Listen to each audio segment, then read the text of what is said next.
You're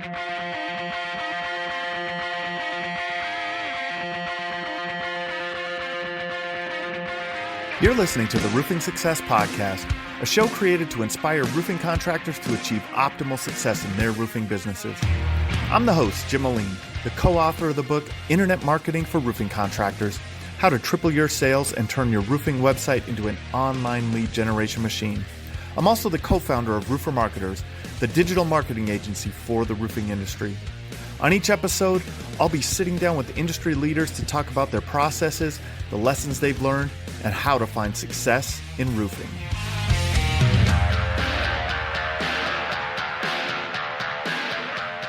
Hey, welcome to another episode of the Roofing Success Podcast. Again, kind of continuing our special series around the coronavirus crisis and making sure that we're getting our processes in place and doing everything that we can to come out of this as better businesses on the other end, right? So today we're bringing back one of our favorite guests. I've also been on his show, Adam Bensman, the roof strategist.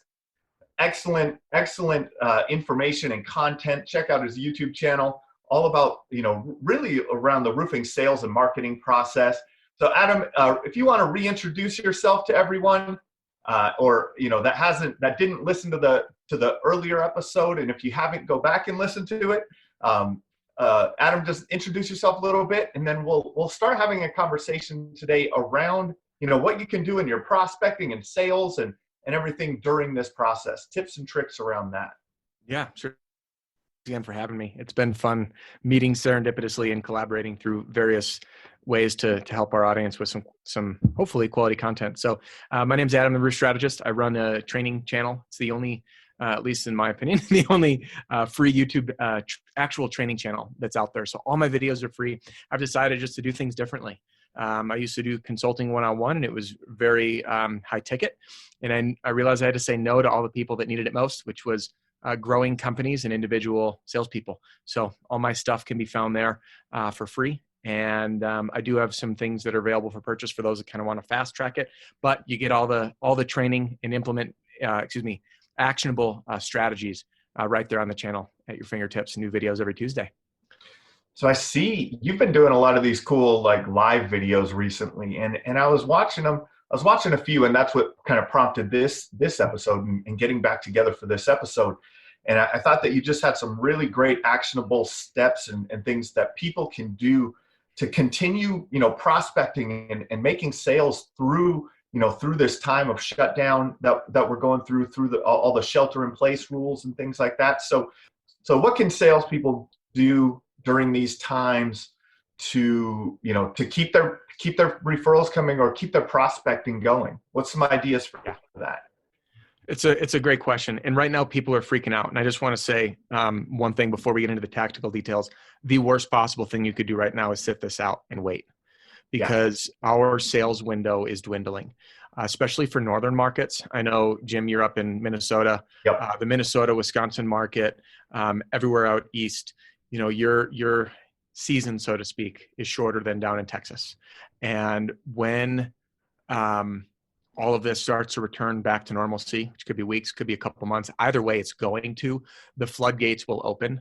We all know that giant pressure at the end, and it usually is right about when kids start going back to school. No matter where you are, everyone's like, got to get the projects in. Yeah. So imagine that on steroids.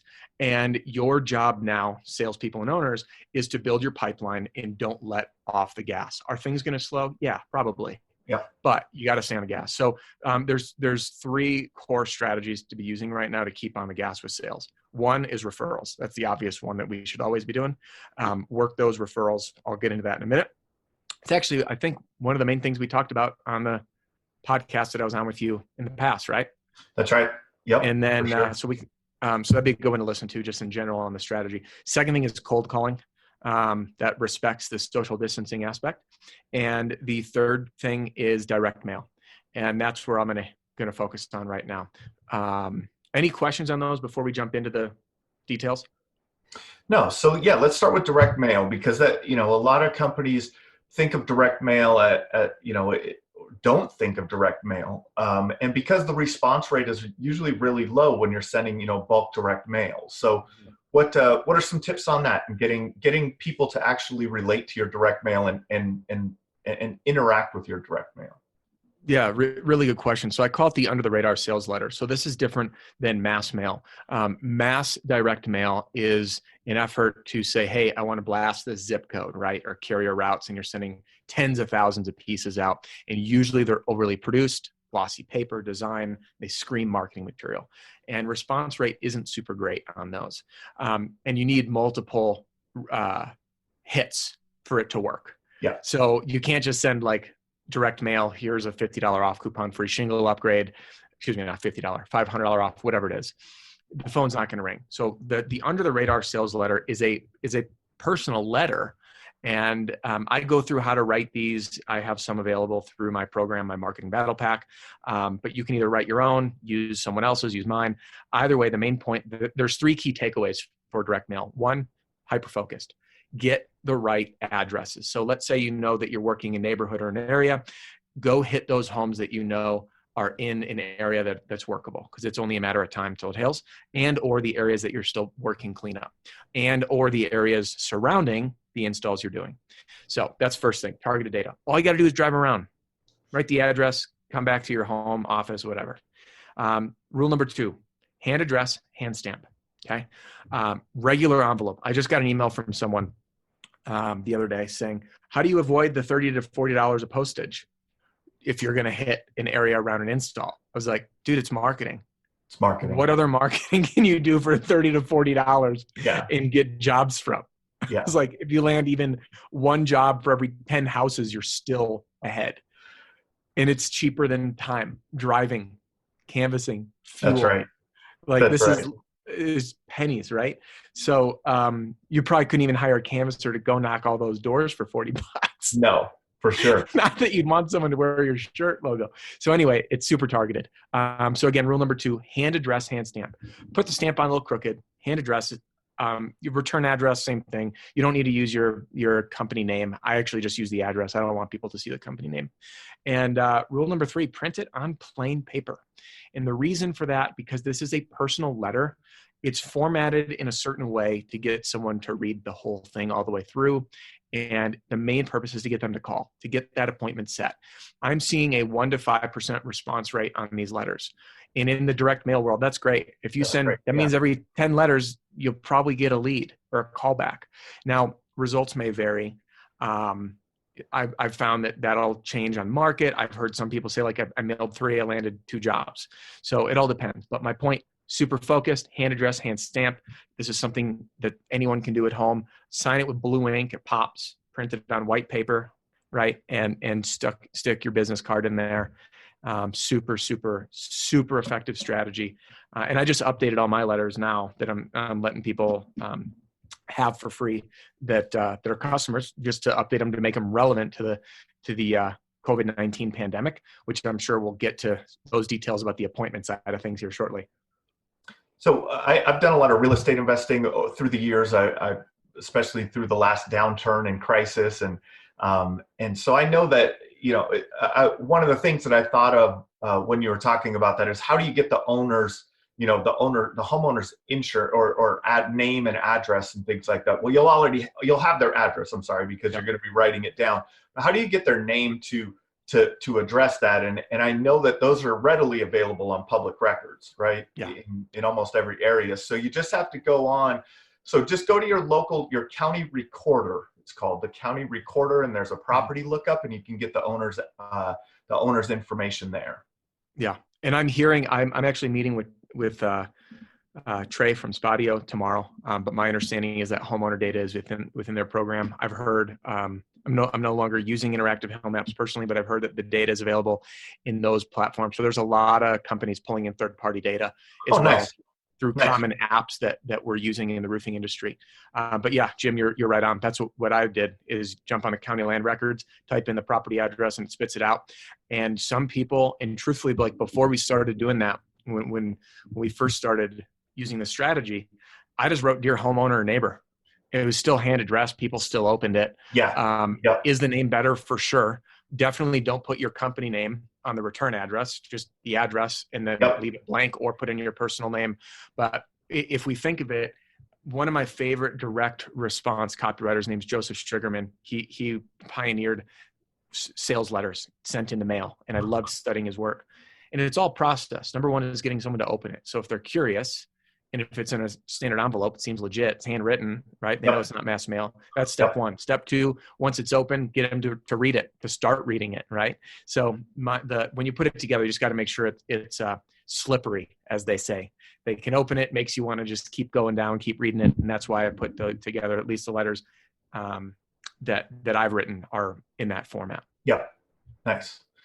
So direct mail, that's going to be an easy one, right? You don't need to knock on these people's doors, but you can still identify them as a prospect. And to that point of mass direct mail versus this, it's really targeted. You can see, the neighborhood you're in, that these homes, need work.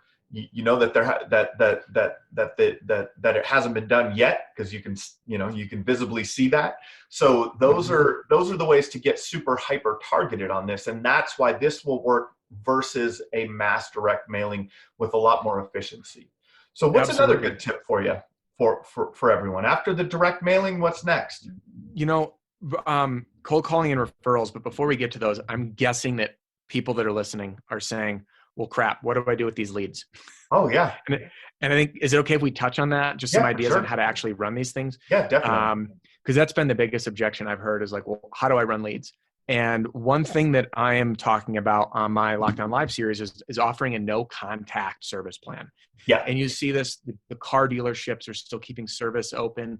I have a new Ford Transit all-wheel drive van on order. I'm like checking Ford's news that they're closed. I have no idea when I'm gonna get this thing. Support dealers, man, they're suffering. But anyway, everyone's offering no contact service. Yes. I just had to go pick up dog food. They literally set it outside for me. I called, gave them a credit card, it's out.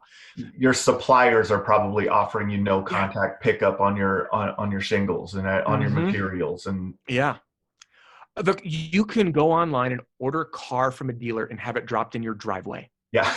Like things are going to change, and they're going to change for everyone. So anyway, technology is phenomenal.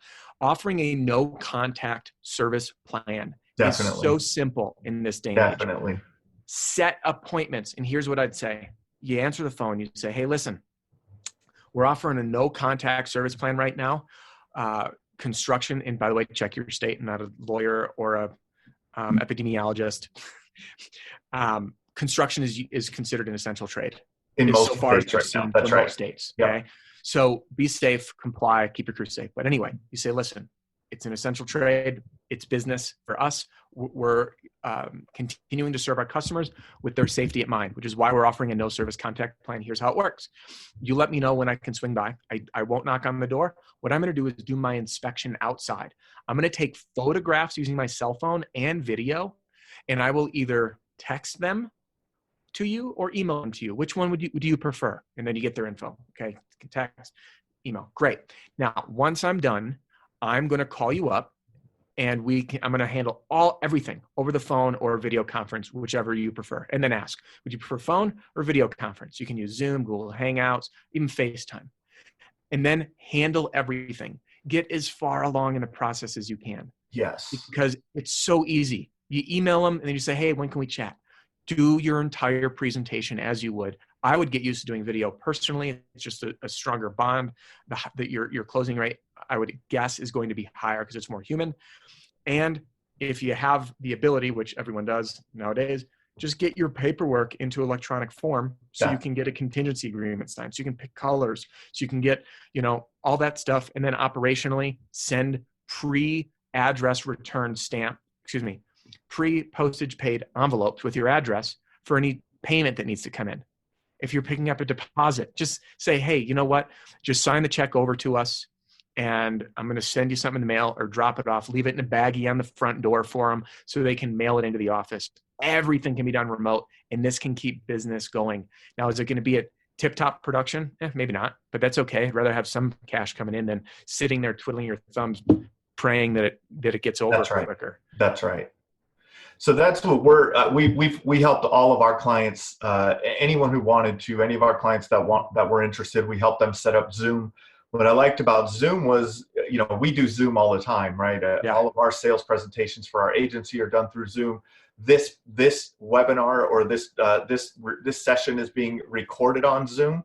And so we're always using Zoom. One of the cool things about Zoom is you could go take those pictures on your roof, go to your truck, send the link to the customer who opens it up in their house at their kitchen table. So they're at their kitchen table on their laptop or whatever, and you can pull up the images that you just took, the pictures that you just took, and show them to them on their screen and have that conversation as if you were the exact same way as you would if you were sitting at the kitchen table with them, or as close as possible. So that's what we're trying to do with this whole process, is make it as close to that normal face-to-face interaction as possible, because that's where the benefit is, right? That's where people really get to know you and like you and trust you, and that's how you can, show your value to these people. So that's awesome, man. Anything else with the direct mail and the sales process during that? Yeah, as long we can get onto the referrals and cold calling, but the main thing is just be prepared to run the appointments. Yes. And I would be prepared to overcome the objections, because the common ones you're going to hear are, I don't want to do production now. Yeah. Can we put it off? Or I just want to wait to handle this whole process later. And it's so important. People need a reason to take action now. If they don't, they will wait. Okay. Definitely. That's why you'll see toilet paper flying off the shelves. Why, with a respiratory pandemic, are people worried about their bottoms? Okay. But it's a scarcity mindset. Oh my gosh, other people are. So it's panic buying. And I know that's an extreme example, but the concept applies for what we do. We need to encourage people to keep movement up, to keep their roof claim progressing forward, because we don't know yet if the insurance companies are going to extend their deadlines on statute of limitations. If they don't, it's going to screw a lot of people over. Yeah. And I don't know why they would want to, because it's not in their best interest. And insurance companies historically are not super customer centric. They are driven by financials. So that's one reason. Number two, letting them know that there's going to be a tremendous rush of urgency when things do return back to normal. And all of those projects that were in the pipeline or people wanted to wait are all going to want to get that project done right now at the same time. So prioritizing, say, hey, you make this decision now, I'm going to get you in our production queue in order of priority. Otherwise, they're going to wait. And, it'll be no good for anyone. So that's all I'm saying on that, keep your foot on the gas. For sure. So on to cold calling, this is, people buy telemarketing leads all the time. I don't know many contractors that are actively cold calling, for their internal sales process or internal marketing or prospecting process. So but this is a great time to go to that, right? People are going to be by the phone. It could be a good time, right? Yeah. So a couple of tips on cold calling. One, data is everything. Again, I intentionally don't align myself with any specific provider, because I want people to understand that just like you, Jim, like you and I have talked, we're in this for the right reasons of helping people. No one's palms are greased. And anytime, is there an appropriate time to compensate someone? Of course there is. That's why our referrals, which we're going to get to next, it makes sense when it's structured the right way. Disclaimer aside, use whatever service you want to grab phone numbers.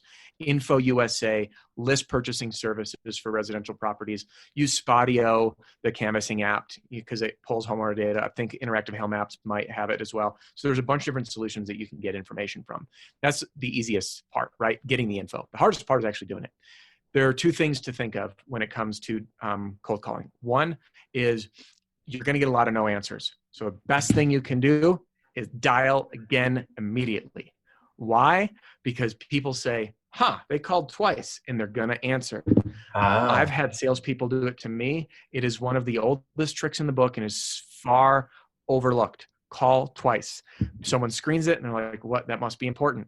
Okay. It is a phenomenal little thing, because otherwise you're going to get stuck in the voicemail and it's one and done. And it's the same thing of if you're going to go knock doors, you just knock once and be out of the neighborhood. Heck no, you go back. So dial again. Okay. And in fact, you might even want to dial, hang up, and then dial again, because I don't mean hang up on them. Let it ring a few times. Call back again. Same effect. So now with cold calling, follow the same approach as your door knocking. There's one goal: start a conversation. You don't want to pitch them. You don't want to jump in too soon. You don't want to blurt out your pitch. You're calling to ask an open-ended question to require some thought. Not, hey, are you interested in a free roof inspection? Because what does someone want to say? No. They're going to say no, right? So you ask something like, hey, I'm calling. My name's Adam, the roof strategist. I'm working on Cherry Lane with your neighbor Peggy. And with the hailstorm that came last week, I just wanted to call. I would have stopped by, but I want to respect the social distancing and ask how the hail claim process has been for you. See how it's an open-ended question? Yeah. If you use that simple script, hey, it's so-and-so's name. I'm working on so-and-so's house on the street, right? So 2 pieces of very specific information that they're going to recognize, and say, I wanted to stop by, but I want to respect social distancing. Tells them that you care about them. And then you end with an open-ended question. Just want to see, how has the claims process been for you? And guess what? They're either going to say, I have no idea what you're talking about. And you're like, oh, really? Because we got Peggy's house approved and she actually had, the entire roof totaled from the hailstorm. Have you had your roof looked at yet? Great, I can help, right? So, yeah. Or they say, oh, we got our check from the insurance. Excellent. Are you, how would you feel about me swinging by to take a look at it and see what we can do for you? So again, the main trick here is, it's not really a trick. It's human communication. Start a conversation, and don't overthink it. Don't get into your pitch. Just plan on starting that conversation. That's awesome. And that's it's almost not cold calling anymore, right? Door knocking is another way of cold calling, right? By canvassing, that is door knocking, right? When you're knocking the 6-pack or the 12-pack. So, that is another version of cold calling. You're doing it over the phone versus at the front door. So, but using that language of, I just want to respect the social distancing. Now you're opening them up to saying that, oh, this isn't just a telemarketer calling, right? I like that. That's awesome. That's awesome. Yeah. Anytime you can give yourself a reason, and the same goes for door knocking. And that's why I believe in multi-touch marketing. Yeah. And it's something we can do now. Imagine sending a letter and then calling up saying, hey, it's Adam here. I work with the roof strategist and I'm following up. I sent you a letter in the mail and I wanted to hear your thoughts after reading it. Okay. Not did you get it? Not did you get it? Your thoughts. And then they're thinking, did I read it? Then they're thinking specifically about it. Oh, if you didn't get a chance, I'll fill you in, right? So there's a reason. It's no longer cold. I'm giving you a reason. Hey, we're doing your neighbor's roof. I just wanted to introduce myself. Normally I would stop by, but I'm respecting the social distancing. I want to keep everybody safe. We're doing the install on April 3rd. And I just want to make sure that you have my contact information should any debris fly in your yard. And then great, thank you for the intro. Oh, you know what, by the way, while I have you on the phone, I'm going to be there on Tuesday. Where are you at in the claims process? Boom, there's your hook. There's your conversation. Yep. So again, keeping it warm, mentioning material, mentioning a neighbor, mentioning a piece of mail, anything you can to make it warm as opposed to cold. Yeah, definitely. That's awesome. And I like this, this is really, some contractors that I've talked to recently, like, how do I keep my salespeople busy? What are they going to be doing right now? Because, the amount of leads coming in is lower. So as roofing company owners, or as salespeople yourselves, these are things that you can be doing to keep yourself busy during this time. And I know, sitting around on, everybody, has the stay in place orders and things like that.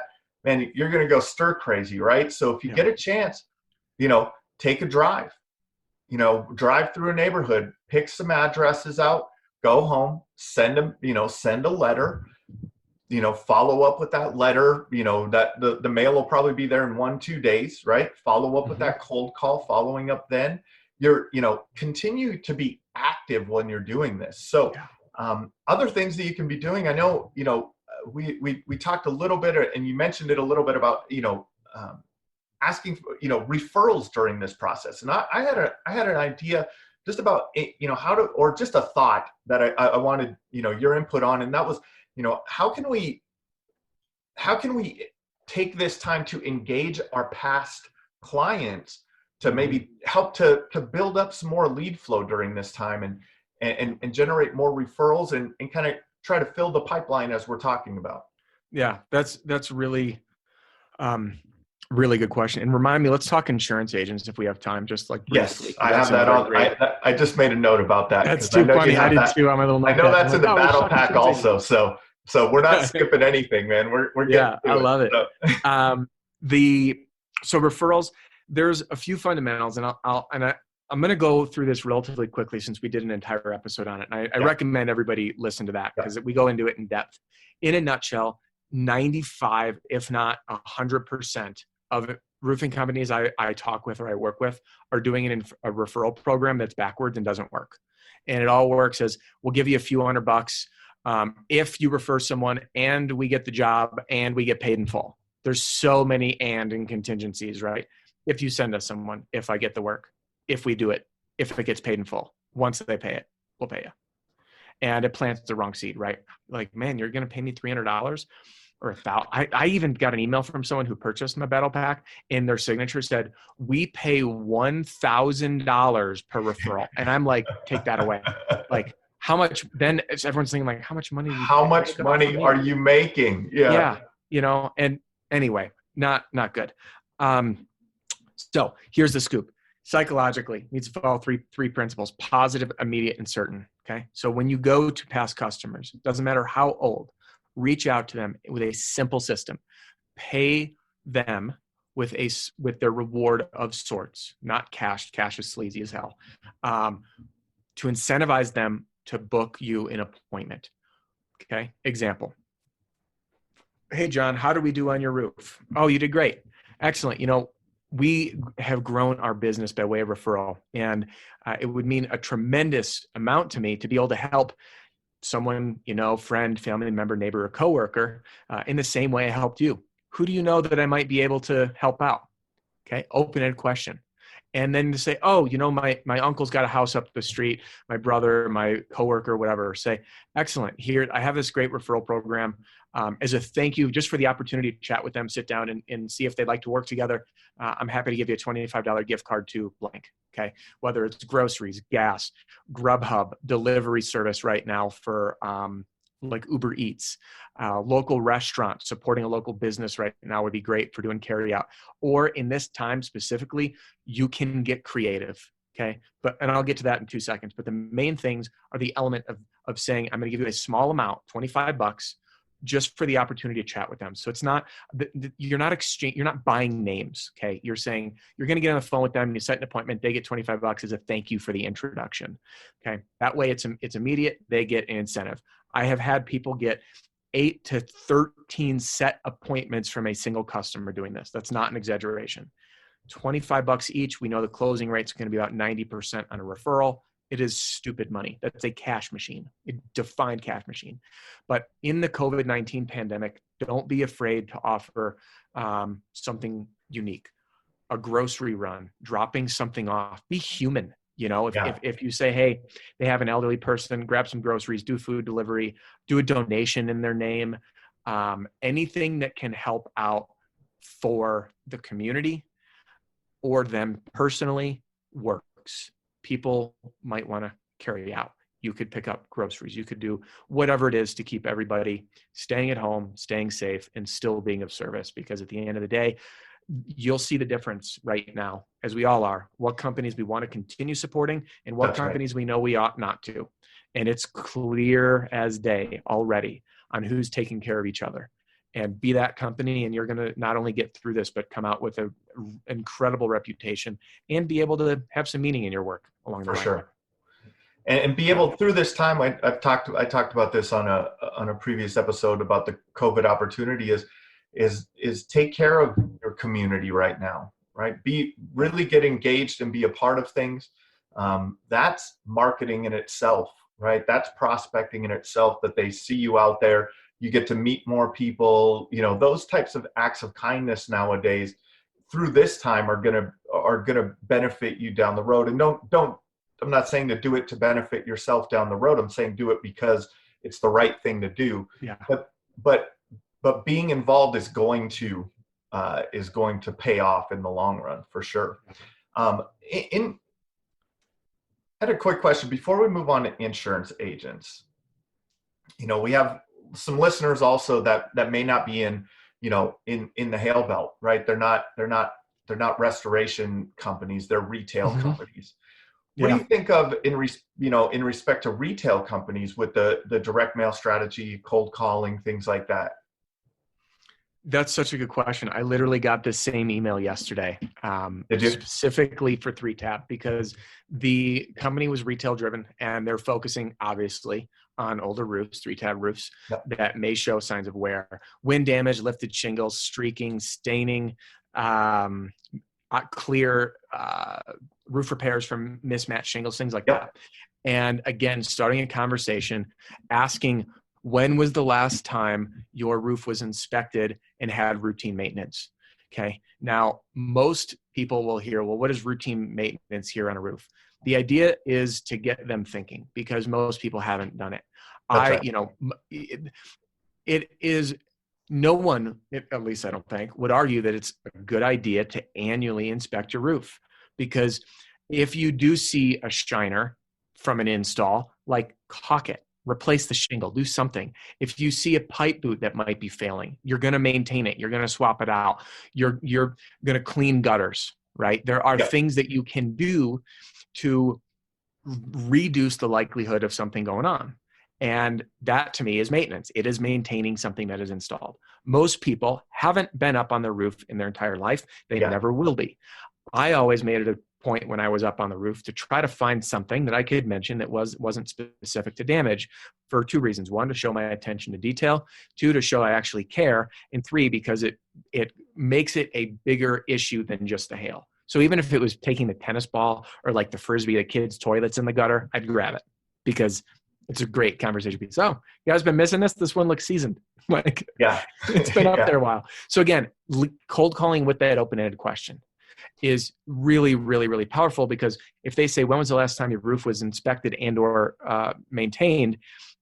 They're like, what do you, right? It's going to require them to think, because they're like, expect some silence, and that's okay. You're keeping them on the phone. So for cold calling, that's a great way to do it.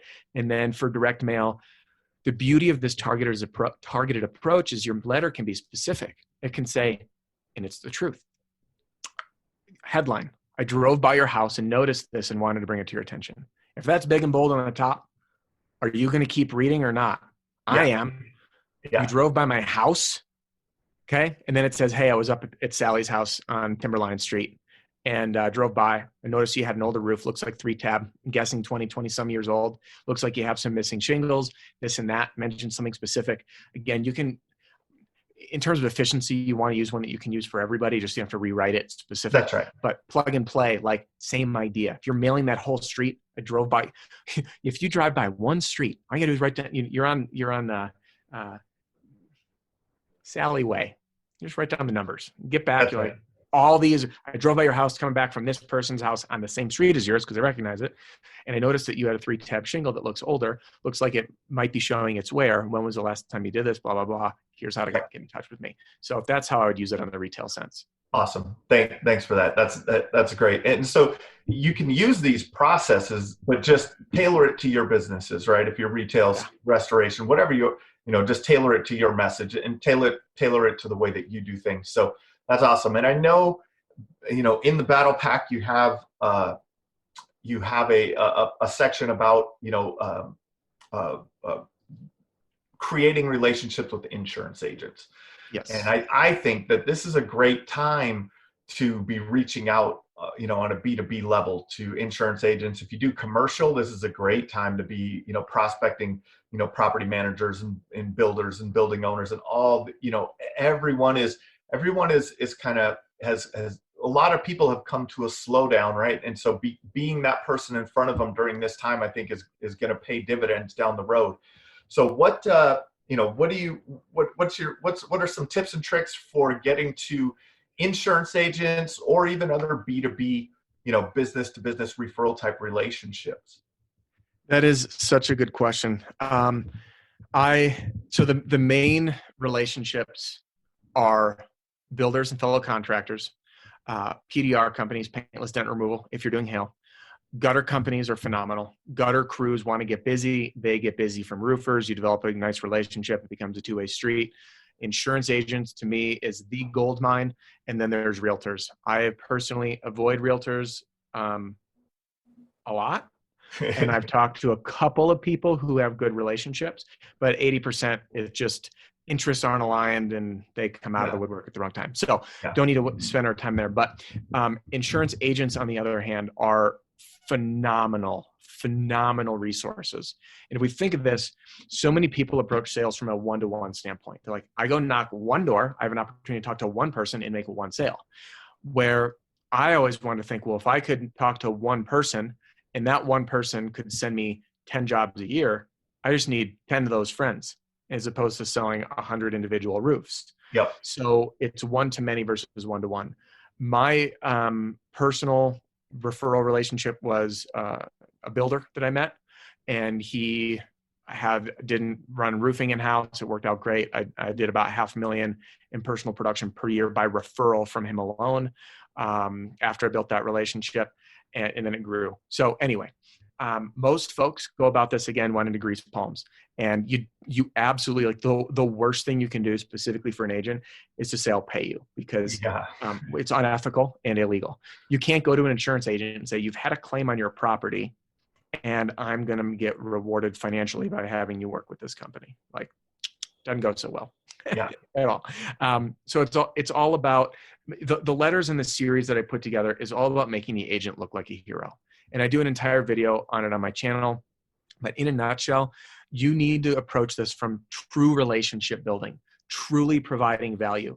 And what you need to do is get out of your own head about what you need. Because so many people reached out like, hey, Adam, should I just drop food? I stop by once a month and drop my business card. So let's just play this out.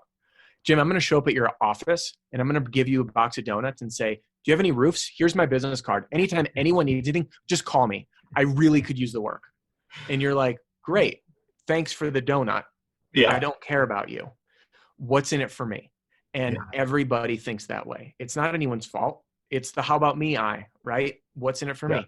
So if I have say, a friend that did that with bottles of wine. A guy I know that did it with bottles of wine. He went to every insurance agent that he could find, and he walked into their office and gave them a bottle of wine. Yeah, and it feels like you're being bought. Now, is a gift appropriate? Yes. You know what I did for the builder? I sent him to golf, 18 holes, him in 4 passes, plus a budget to spend at the clubhouse because I knew he loved golfing. It was personal. And it was after a year of work. It was a thank you, it wasn't an exchange, right? It's not like, hey, send me a roof, I'll send you golfing.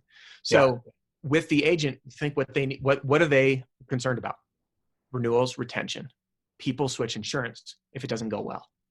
Now they're using it. So listen, I'm going to make you look like a hero. I'm going to give you priority service. Anyone you refer to me, I promise that they get priority status. I'm going to run out there and I'll happily give you my personal opinion either before a claim is filed or any of your friends, family members, or clients. I'll run out there first. They want to look good through the process. And not only that, will I give you that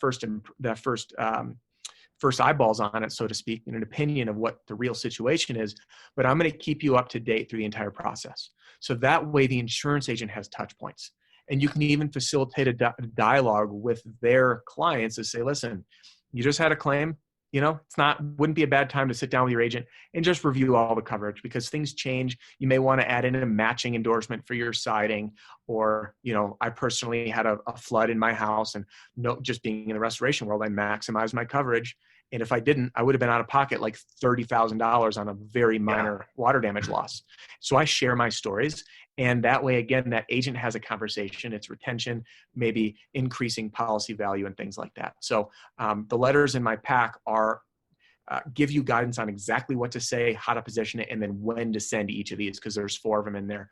The key points on the introduction. And the key takeaway is this: every customer you serve, get their insurance agent info and introduce yourself. It's that simple. Start with your past book of business, contact them if you haven't. All of your existing clients, get the name. And if they don't have their name, email, and phone, Google is your friend. If you typed in, Jim Jones, State Farm Insurance in Minneapolis, his name is going to show up. And you can contact him. That's right. But that should just be built into the workflow. Oh, and what's the name of your agent? We're just going to reach out, introduce ourselves. We're going to try to make this process as easy as humanly possible for everybody. Done. That's great. And that, these are things that you can do during this time, right? Fill your time with these activities that will then pay dividends in the future. That's what, we're going to have a slow period, right? Until we're able to get back to work fully and people are comfortable with us, coming back and forth to our houses, until the orders are lifted for the stay in place orders, and all of these type of orders are lifted. We're going to have time to do a lot of this stuff. So make sure that you're taking the time on it, actively to be prospecting and building out those relationships. Put your company and yourself in a better position, and or yourself in a better position when this ends. That's the conversation that's what I want everyone to hear in these conversations that we're having recently, is be better off tomorrow because of the action that you took during this time period, because people are running and hiding. Your competitors are running and hiding right now. So go and get them. Go get that business. Go take that business right now. We talked a little bit about the production during the crisis. So making sure that you get people booked, get things scheduled right now, and informing them what will happen if they're not on the schedule now. There's going to be a rush that happens, right? Anything else you want to touch on there, or should we move on? You have any tips? We could touch on any other tips that you have there, or just move on to tips on getting paid during this, right? Getting paid is the big one. That kind of goes hand in hand with production. Keep things going. Now, when it is really important, especially for roofing companies, there's nothing more volatile in terms of a cash flow business than a roofing business, because deposits, and everyone runs different. Some people do no deposit, some do some. I personally, after seeing the back end books of a lot of businesses, I have no clue why you wouldn't collect a deposit for a variety of reasons. So those deposits are huge. It is critical to get people scheduled in with a deposit. They are not getting scheduled in without a deposit. They got to have skin in the game. Second, if you are doing insurance claims, do not let customers deposit those checks. Have them sign them over to the company. Endorse, pay to the order of the company name, not sales rep name, company name. Why? Because right now we are in grave economic times for many. Fortunately, for the insurance side of the roofing business, it is recession proof, period. Hails, insurance pays for most of it. So when homeowners deposit those checks, now it's going to be hard to get that money back out because they saw it. And for the average person, a $5,000 to $10,000 check getting plopped into their account is a substantial sum of money that they're not going to want to let go of. I have plenty of horror stories of the guy who deposits the $20 check. All of a sudden, there's a brand new Tesla in his garage, and the emails are getting written from the brand new iPad Pro. This was years ago, true story. And he nickel and dimed us because the RCV was paid almost like, it was like 95% paid up front because the roof was pretty new. And he dragged us through the process, and then 3 months later got foreclosed on. Probably some bad money trends going on there. But my point is, hand them. There needs to be an exchange of value, right? You get the deposit, we get you on the queue, we get everything ordered and ready to go. So that will keep cash coming in, especially for owners that are listening. Cash is what you need right now to keep the lights on. Get the deposits in. Otherwise, people, like, if you wait and that roof's approved right now and they're going to go for it in 4 months, I can guarantee you that roof's pretty low on their priority list, and that cash ain't coming back out. So your approval, you're signed to what's actually getting collected rating or ratio is going to tip the scales in a bad place. So get the deposits. It's not hard. ACV or 50%. That's what I always did. Actual cash value or 50%. And again, give them an envelope, put a stamp on it for them, write your own address, handle it in the mail or bank transfer. I know some folks are taking credit card, at least for deductibles, to at least take a deposit and secure some funds.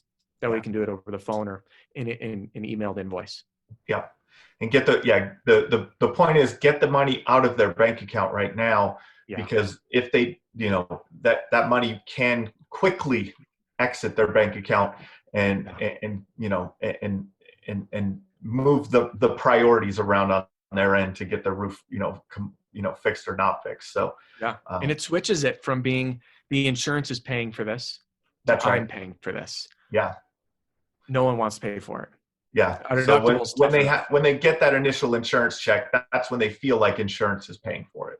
Exactly. The longer they look at that bank balance, the more they feel they're paying for it. Exactly. So awesome, man. I really appreciate it. Any other tips and tricks that you want to end on or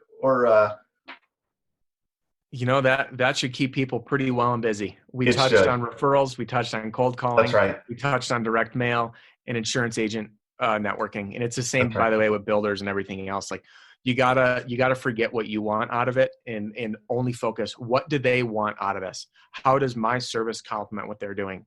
Okay. And that's why realtors typically haven't worked out because interests aren't aligned. But an agent, what you do, builder, home builder, for sure. Gutter contractor, absolutely. Paintless dent guy, you guys could pay for leads back and forth. That'd be the one scenario that I do think it's appropriate to offer a kickback for an appointment. Nice. With a paintless dent removal company. So, but yeah, other than that, stay busy, focus on what you can control right now. If you sit down and say, hey, business isn't normal and you're going to sit on the sidelines, bad move. So focus, what can you do? And then just do more of that. And that'll get you through this time because we're going to bounce back. We will bounce back and it's going to bounce back quick, hopefully sooner than later, but the things are going to spring back. So how can let's remind everyone how they can get a hold of you and contact you and keep in front of you. Sure thing. So you can find me on YouTube, Roof Strategist, the Roof Strategist. If you search there, you'll find me. You can also email me personally. It's adam@roofstrategist.com. Those are the two best ways to get in touch.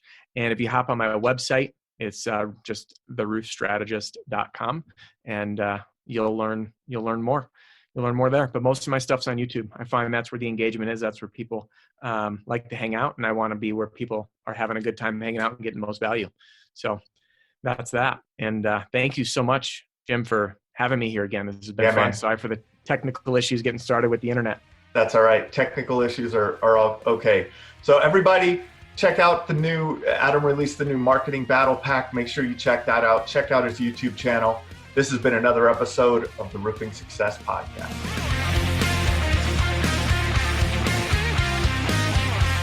If you would like to generate more sales through your digital marketing efforts, please visit roofermarketers.com and get a copy of the book, Internet Marketing for Roofing Contractors, How to Triple Your Sales and Turn Your Roofing Website into an Online Lead Generation Machine. Also, check the training section of the website for guides on everything from running effective pay-per-click ads to how to properly set up your Google My Business listing. This has been another episode of the Roofing Success Podcast. Thanks for listening.